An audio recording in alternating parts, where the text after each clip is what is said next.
Ok, entonces seguimos con nuestra este, eh, serie de los 3 regalos envueltos en papel periódico. Nos vamos, por favor, para la última que vamos a ver hoy, que son las limitaciones. Esas limitaciones son como esas cosas que a veces suceden. Si por favor pones la de las últimas 3, por favor, de las limitaciones. Son como esas cosas que a veces vivimos o con las que a veces nacemos o con las que a veces nos enfrentamos, gracias, que de alguna manera nos dan el mensaje clarito de que no podemos, ¿sí? Entonces, a veces no puedo tener hijos, ¿sí? He tenido 5 novios, pero no me he podido casar. No puedo tener una familia sana. Es una traición de pronto de alguien cercano y uno dice, no puedo perdonar, ¿sí? Es una injusticia sin derecho de pronto a réplica y uno dice, estoy atado de manos, no hay nada que hacer, ¿sí? No puedo hacer nada. Y para eso yo quiero que leamos estos 2 versículos y con esos 2 versículos yo quiero que usted simplemente deje que la palabra ore en su vida. O sea, a veces yo soy convencida de que uno no necesita aquí hablar mucho, sino más bien escuchar cómo el Espíritu Santo puede hablar a través de la palabra que Él ya inspiró, que es de Él. Entonces, si usted necesita cerrar sus ojos mientras leemos estos 2 versículos, o lo que necesite hacer para tener un poco más de atención y decirle, Señor, habla mi vida, yo quiero escucharte, ¿qué me quieres tú enseñar de esto? Y yo siempre les doy un ejemplo que me gusta mucho en la parte médica, ¿sí? Usted sabe que cuando uno va al doctor, uno llega todo pues vestido bien, todo bañadito y todo, y lo primero que le dicen después de algunas preguntas es, pasa y te cambias.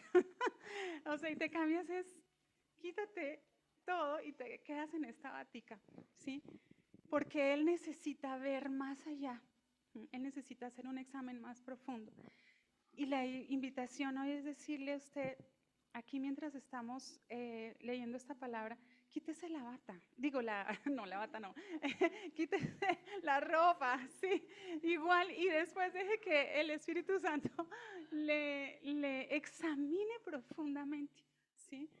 Todo lo que usted está usando ahí para taparse, para verse bonito, esa levadura, esos hábitos, no, es que yo estoy aquí súper bien, yo vengo todos los domingos. O sea, sí, todas esas cositas, quítese todo eso y dígale, Señor, con tu palabra, que es espada, que es bisturí, entra a mi corazón. Esa es como la oración. Entonces, el versículo 2 Corintios 12:10, esta es la versión Reina Valera. Yo les hago siempre les preparo una versión traducida que me gusta mucho y por favor le pido que ponga atención aquí a lo que vamos a leer. Dice, debido a la extravagancia de esas revelaciones y para que no se me subieran los humos, se me concedió el don de una discapacidad que me mantuviera en contacto constante con mis limitaciones. O sea, se me concedió un don, un regalo, según otras traducciones, de una discapacidad, algo que me deja ver constantemente que yo no puedo sola, ¿sí? Con esas limitaciones. Y dice, el ángel de Satanás hizo todo lo posible por derribarme. Lo que hizo en realidad fue ponerme de rodillas. Esa es la intención de las limitaciones.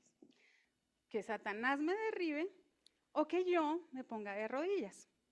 Así no había peligro de que me creyera superior. Imagínense, está hablando aquí Pablo, ¿no? Nada más y nada menos. Así no había peligro. O sea, si yo me creo superior, estoy en peligro. Al principio no lo consideré un don. Como les digo, son regalos envueltos en papel periódico. Uno no los considera un regalo en principio. Y le rogué a Dios que me lo quitara. Lo hice 3 veces y entonces Él me dijo, mi gracia es suficiente. es todo lo que necesitas. Mi fuerza se manifiesta en tu debilidad. Una vez escuché eso, me alegré de dejar que sucediera. Dejé de centrarme en la discapacidad y empecé a apreciar el don. ¿Sí? Miren cómo le cambia el foco, la perspectiva y él se ubica en otra cosa. Ya no voy a centrarme en lo que no puedo, no voy a centrarme en lo que me impide, no voy a centrarme en el problema, no voy a centrarme en el dolor, ¿sí? Y empecé a apreciar el don. Entonces digo, Señor, esto es algo que tú vas a usar para sacar una mejor versión de mí, para glorificarte. Era un caso de la fuerza de Cristo actuando en mi debilidad. Ahora acepto las limitaciones con naturalidad y con buen ánimo. Estas limitaciones que me reducen a mi tamaño, ¿sí? O sea, él estaba crecidito y lo reducen a su tamaño real, al que somos delante del Dios Altísimo. Entonces, me reducen a mi tamaño, abusos, accidentes, oposición, mala suerte. Simplemente dejo que Cristo se haga cargo. Y así, cuanto más débil me vuelvo, más fuerte me hago. ¿Ven el efecto? Listo. Y la otra cita que vamos a ver es 2 Corintios 1, del 9 al 11, igual en una versión muy especial.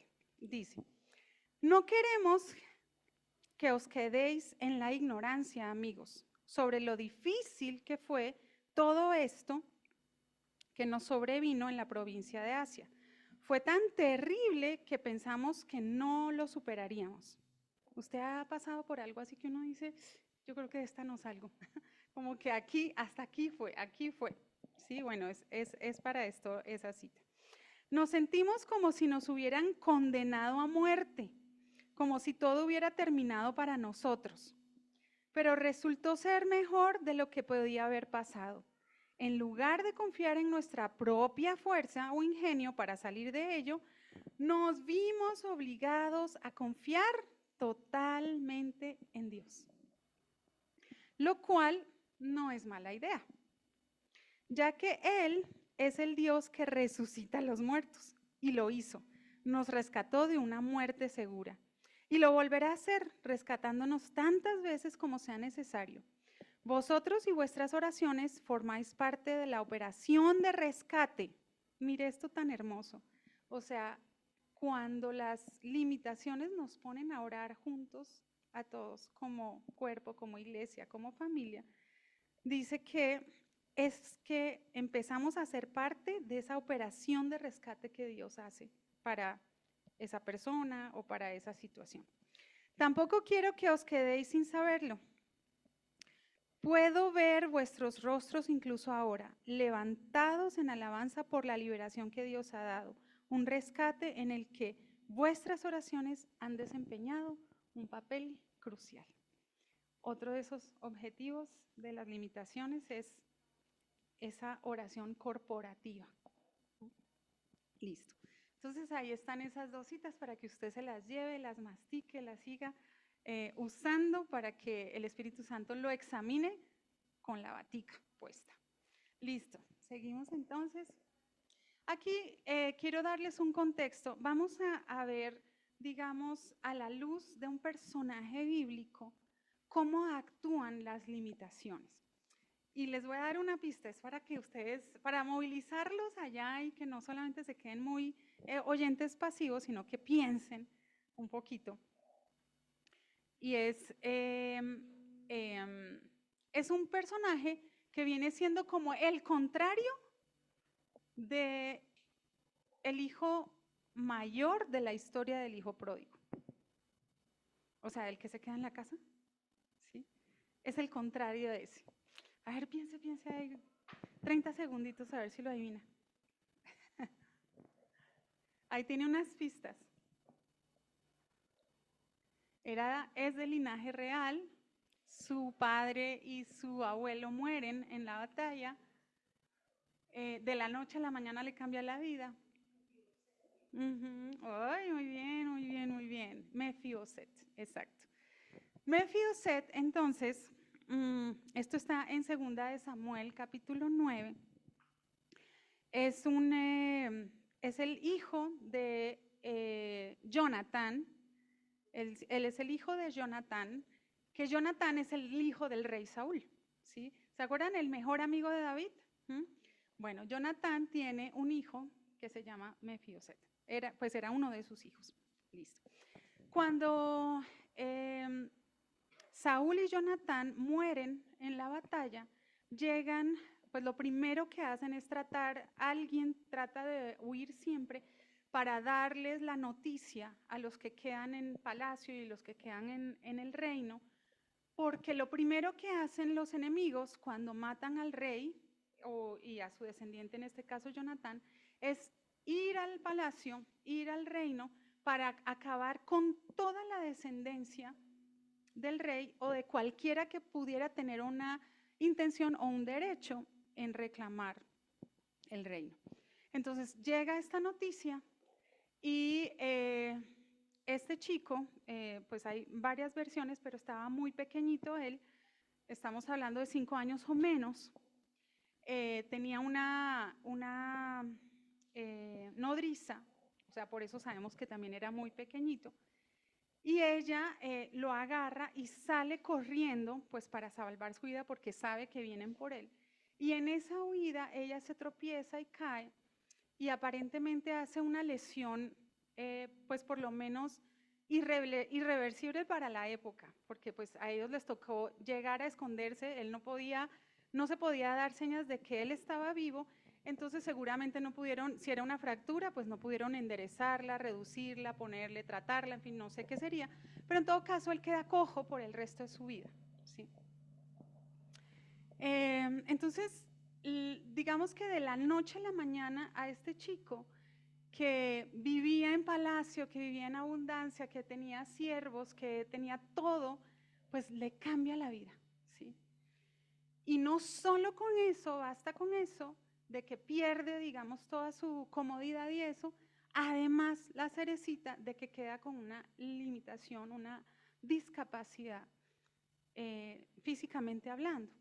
Pero todo esto, cuando nosotros vamos a ir viendo a Mefiboset, vamos a ver que esa discapacidad se le traslada al corazón también, ¿sí? Entonces, queda él lisiado permanentemente. Y cuando les digo lisiado permanentemente, no solamente estoy hablando de sus pies, porque sí, y aquí las limitaciones incluyen cosas físicas, ¿sí? Pero también incluyen cuando uno queda lisiado del alma, cuando uno queda lisiado por una traición, cuando uno queda lisiado y uno dice, no puedo volver a amar completamente, no puedo volver a perdonar, no puedo volver a confiar, ¿sí?, en alguien o cualquier persona, ¿sí? No puedo volver a levantarme de esta quiebra o de esta humillación, en fin, no puedo, ¿sí? Esas son esas limitaciones. Y yo le digo, no sé quién nos dejó caer, ¿sí? Aquí a Mefiboset lo dejó caer la nodriza. A ti, ¿quién te dejó caer? ¿Quién te dejó caer y te dejó lisiado del alma o del corazón? O ya no puedes seguir caminando igual, con la misma seguridad, ¿sí? A veces un papá nos deja caer, ¿sí? A veces una mamá nos deja caer, a veces un esposo nos deja caer, ¿sí? O un hijo nos deja caer. Entonces, llega esta situación a la vida de él y además todo lo que vemos alrededor de Mefiboset simboliza lo que él está viviendo. Y resulta que ellos terminan viviendo en un lugar que se llama Lodebar. Y Lodebar es un lugar bíblico ahí en 2 de Samuel que significa etimológicamente en hebreo lugar sin pastos, o sea, desértico, o sea, ahí no crece nada, ahí no se produce nada, ahí no fructifica nada. Y también, por su raíz en hebreo, se puede interpretar como lugar sin palabra o sin comunicación, ¿sí? Entonces llega un punto en la vida de uno que uno dice, de esto no se habla. aquí en la casa. O sea, esto se enterró, esto llegamos, nos fuimos a vivir a Lodebar porque esto no se ventila con nadie, ni siquiera con Dios. Sí, yo no hablo de esto con Dios, o sea, no hay comunicación con Dios allí. Y representa un estado de esterilidad, soledad, dolor, miseria espiritual y desesperanza. Ruina. Se usa como una metáfora de un desierto emocional o de fe, donde la persona se siente olvidada. O sea, Dios se olvidó de mí. O sea, él estaba mirando para otro lado cuando todo esto vino a mi vida. Yo no sé en qué andaba Dios tan ocupado, que no se dio cuenta de todo lo que me estaba pasando. Y me hace pensar esto en Agar, ¿sí? No sé si ustedes conocen la historia de Agar, pero ella llega a un punto en donde dice, Dios se olvidó de mí, o sea, a mí me usaron, ¿sí? Para lo que se necesitaba, ahora ya no me necesitan y me mandan al desierto, lejos. Y ella dice, aquí llegué a morirme. Y deja el niño a un lado y dice, ni siquiera quiero ver cuando él se muera. Y, o sea, se le había acabado la fe, se le había acabado, o sea, todo para poder confiar en ese Dios de Abraham que ella de alguna manera había conocido. Y por allá en ese texto dice cuando Dios la encuentra y Dios le habla y ella habla de el Dios que me ve. Entonces aquí yo te digo, mira, puedes estar en un Lodebar, pero Dios no se ha olvidado de ti, ¿sí? Y Dios sí te ve y ha visto todo lo que has pasado, ha visto toda tu historia, ¿sí? Y Él tiene la autoridad para sacarte de allí, ¿sí? Entonces vamos a ver cómo hace Mefiboset o qué pasa con él. Entonces, lo primero es que el rey lo manda a traer, ¿sí? Y podemos pasar a la siguiente. El rey lo manda a traer. Aquí es algo importante que usted necesita entender. Muchas veces hemos visto cómo David es un ejemplo de muchas cosas de lo que Jesús es o referentes a Dios. David manda a unos siervos para que traigan a Mefiboset. Él pregunta, ¿alguien sabe si hay algún sobreviviente de Saúl para que yo le haga misericordia? Porque generalmente los reyes que quedaban buscaban era los que habían quedado era para no tener misericordia, sino para terminarlos de matar. O sea, a David no le convenía buscar a un descendiente de Saúl. Y aquí yo le digo, mire, a Dios no le conviene buscarte en ese Lodebar donde tú estás. No es porque a Él le convenga, es porque Él te ama. Y es porque Él es fiel a un pacto que hizo, ¿sí? Y el pacto es, si tú confiaste en mí, si tus padres incluso acá confiaron, yo voy a ir por esa descendencia, yo voy a ir por ti, ¿sí? Entonces él no va a Lodebar. En Lodebar no está Dios, ¿sí? Él no se mete a Lodebar. Y yo digo, ¿por qué no? Porque de alguna manera es afirmarnos que en ese lugar desértico, donde nada crece, donde todo me agrede, donde hasta el clima es doloroso y es agresivo para mí, entonces Dios está y no hace nada. No, es por eso, es por la ausencia de Dios, por la falta de comunicación con Él que estoy ahí. Entonces Él me saca de Lodebar, Él nos saca de Egipto, ¿sí? Él manda a alguien para sacarnos, para llevarnos, para poder adorar y tener relación con Él. Entonces, lo primero que sucede en 2 Samuel 9:4, vamos a leer, dice, entonces el rey preguntó, ¿dónde está ese descendiente de Saúl? Y dice, y Siba respondió al rey, he aquí está en la casa de Maquir, hijo de Amiel, en Lodebar. Y cuando él llega, si me puedes poner la siguiente, 5, 6 y 7, dice, lo primero que le dice es Mefiboset. Y él le dice, aquí estoy, soy tu siervo. Él se postra delante de David.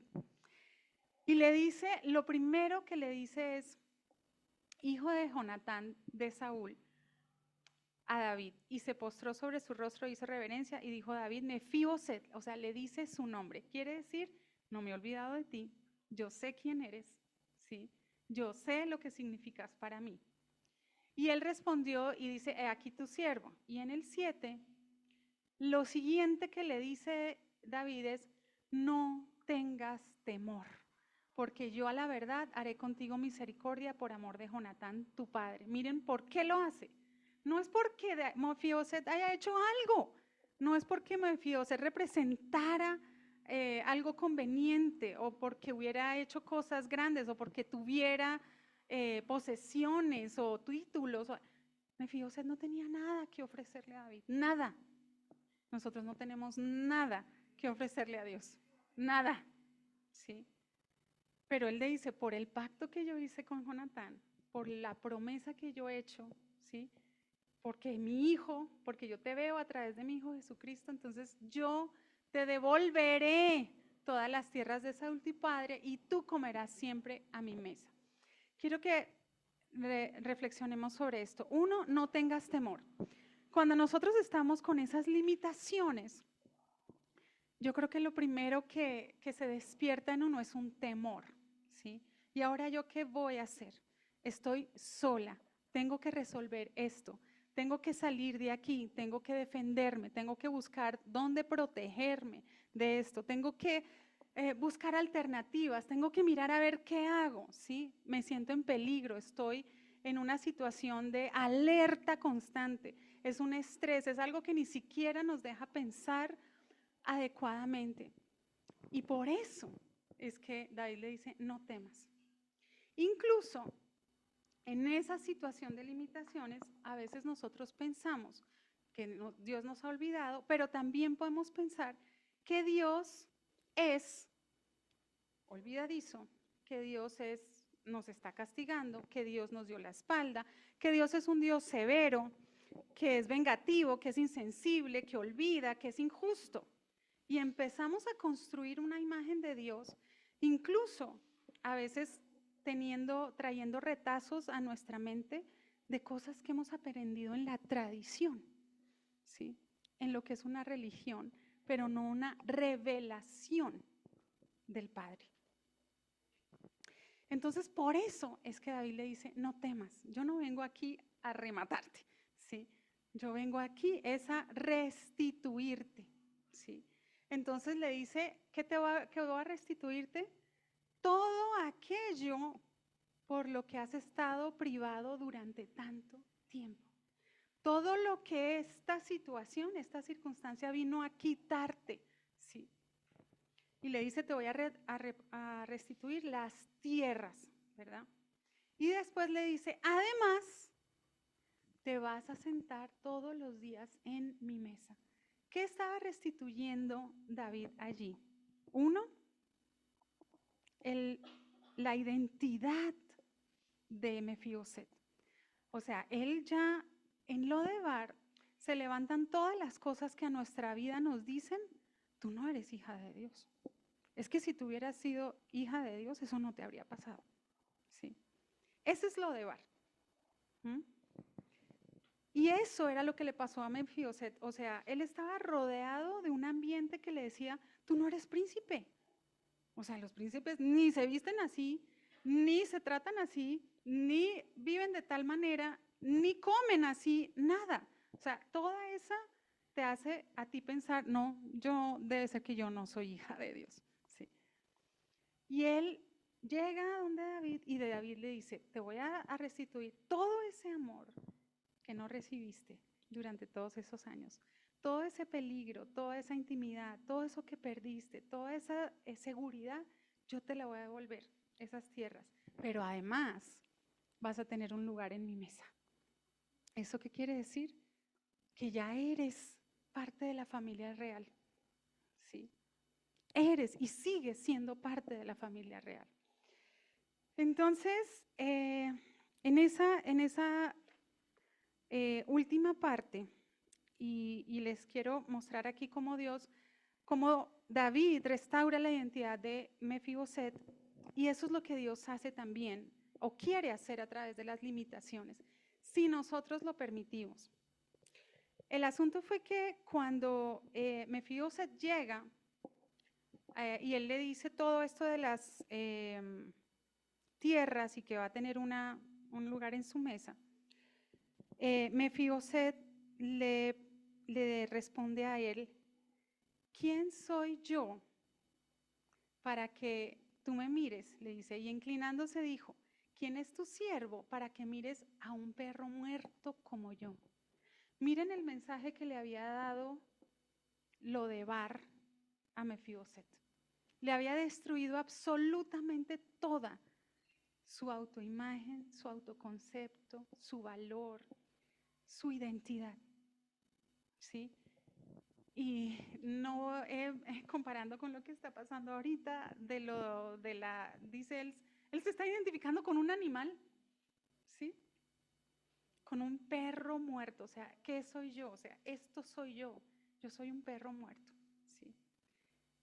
¿Qué ha hecho Lodebar en tu vida para hacerte pensar así? O para hacerte pensar que no eres digno de el amor de Dios, ¿sí? No es que no lo merezcamos, eso es cierto, ¿sí? Pero cuando Dios nos hace hijos, nos hace sentar en su mesa cuando somos de la familia real, pues Él te está diciendo: oye, no pienses más así, y te está tendiendo la mano. Algunas personas prefieren quedarse en Lodebar, ¿sí? Porque como perro muerto por lo menos me tiran el pancito, ¿verdad? Pero Dios quiere algo más para tu vida.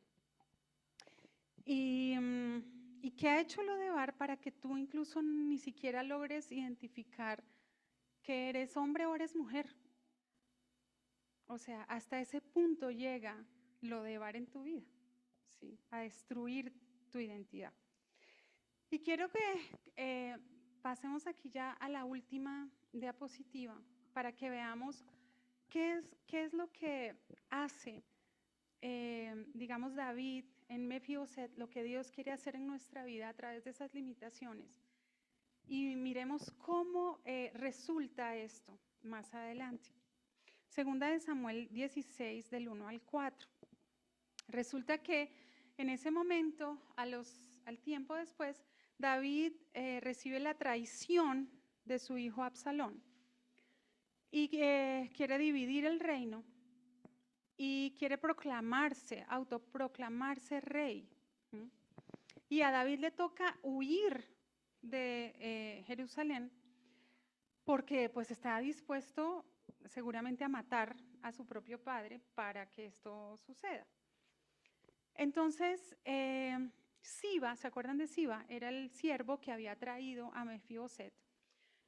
Y dice 2 Samuel 16, 1 a 4, Siba traicionó a Mefiboset, calumniándolo ante el rey David durante la rebelión de Absalón, alegando falsamente que Mefiboset se había quedado en Jerusalén para recuperar el reino de Saúl.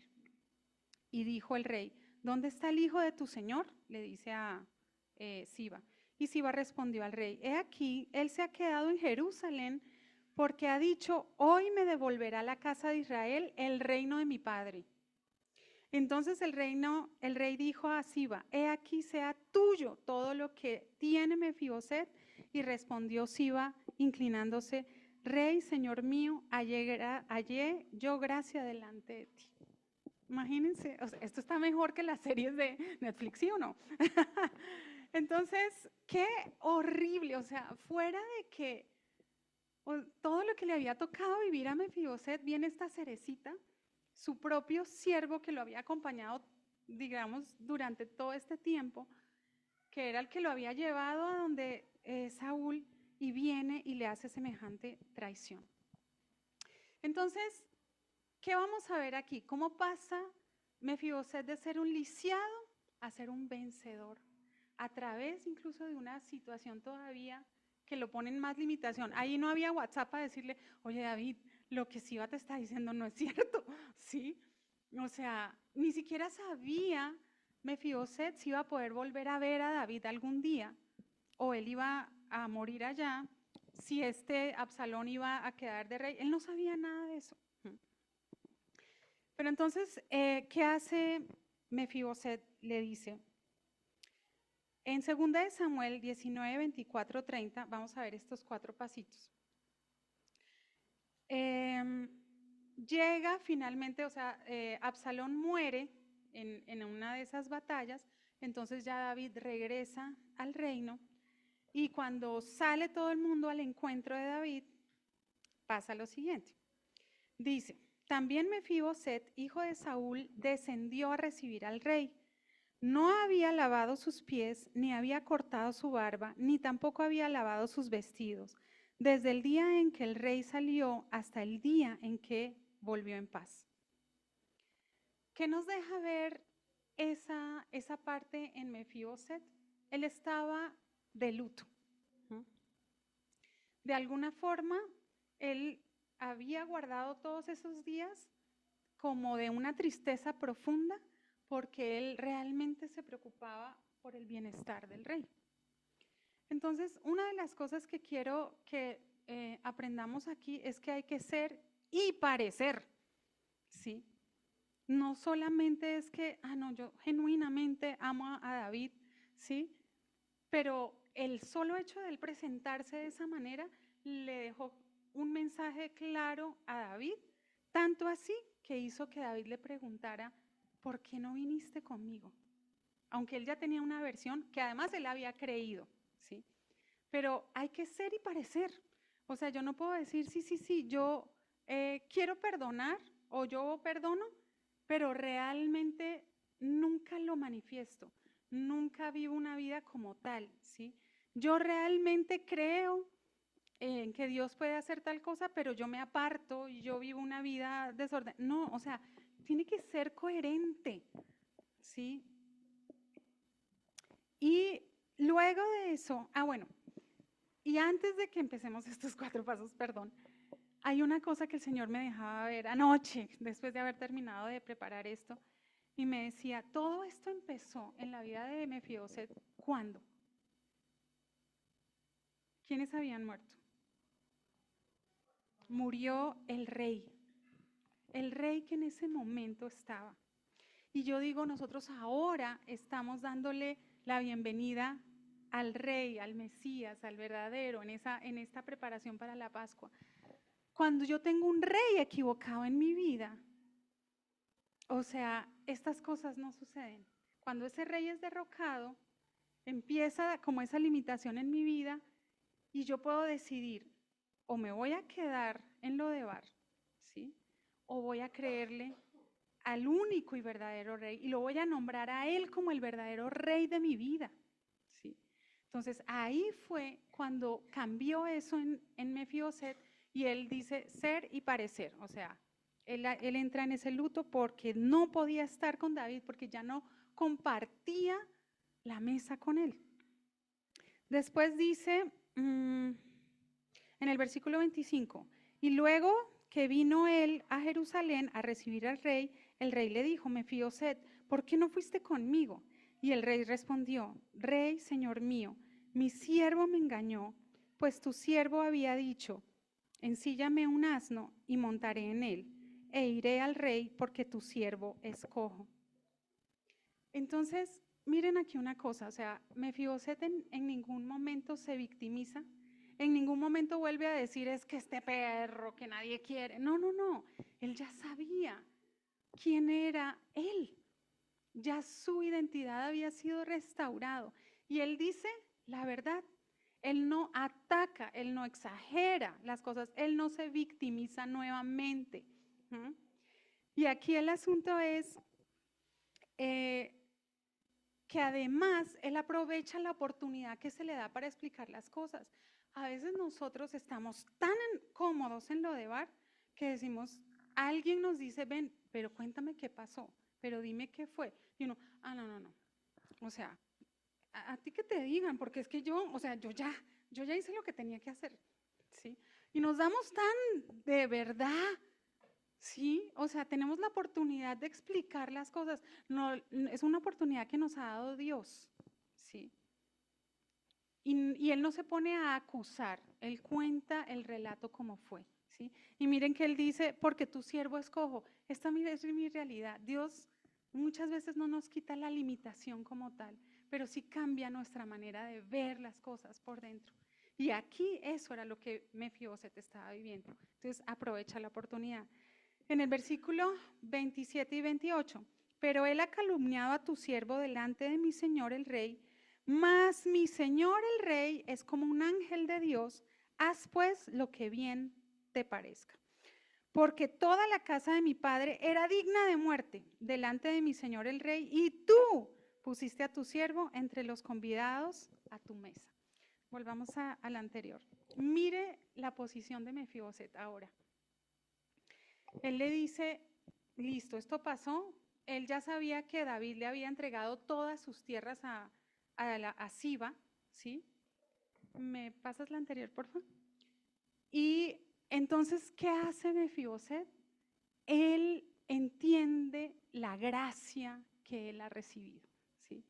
Y él dice, mira, David, si tú quieres, o sea, mantener tu decisión de dejarle todo a Siba, no importa. O sea, a mí lo que me importa es que yo estaba en peligro de muerte, toda la casa del rey, y tú me diste gracia y me diste un lugar en tu mesa. ¿Sí? ¿Qué nos pasa a nosotros cuando recibimos la gracia de Dios y estamos saliendo de esa limitación y empezamos a veces a reclamarle a Dios? Ay, no, pero es que, ¿cómo así? Que fuera de todo lo que yo tuve que vivir, ahora le tengo que dar las tierras a Siba. O sea, es el colmo, es injusto, es esto. Y empieza a reclamar y a pensar en sus derechos. No, Siba no hace eso. Sí, Mefiboset no hace eso. Mefiboset entiende que él está allí por gracia. Entonces él responde adecuadamente a la gracia y dice, ¿qué derecho pues tengo aún para clamar más al rey? O sea, yo no tengo derecho a nada. Yo sé que para mí lo más importante es tener un puesto en tu mesa, tener intimidad contigo. O sea, tú me diste identidad. Yo ya sé que no soy un perro muerto. Entonces, el resto viene por añadidura. Y la última dice que Mefiboset persevera y madura, ¿sí?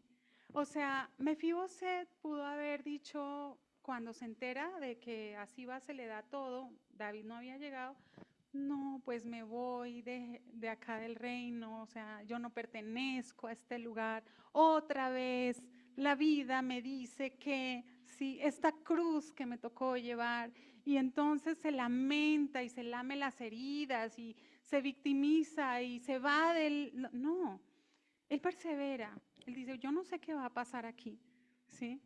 Pero yo sí conozco a David, yo ya no le temo a ese David. David no es ese rey que le falta misericordia, yo ya sé cómo él piensa, yo ya sé quién es mi Dios. A pesar de que venga esta segunda tsunami, esta segunda ola, esto que parece que ya estaba solucionado, pero vuelve una situación difícil, no, yo sé a quién tengo por Dios. Y él madura al punto de que le dice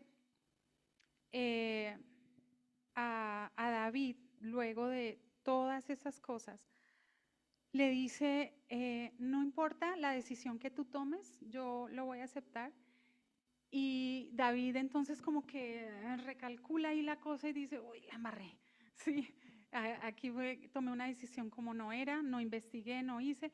Entonces repartamos entre los dos, la mitad para Siba y la mitad para ti.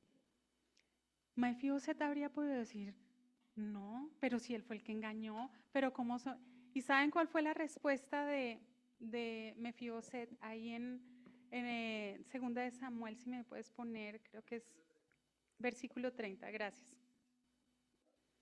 Le dice,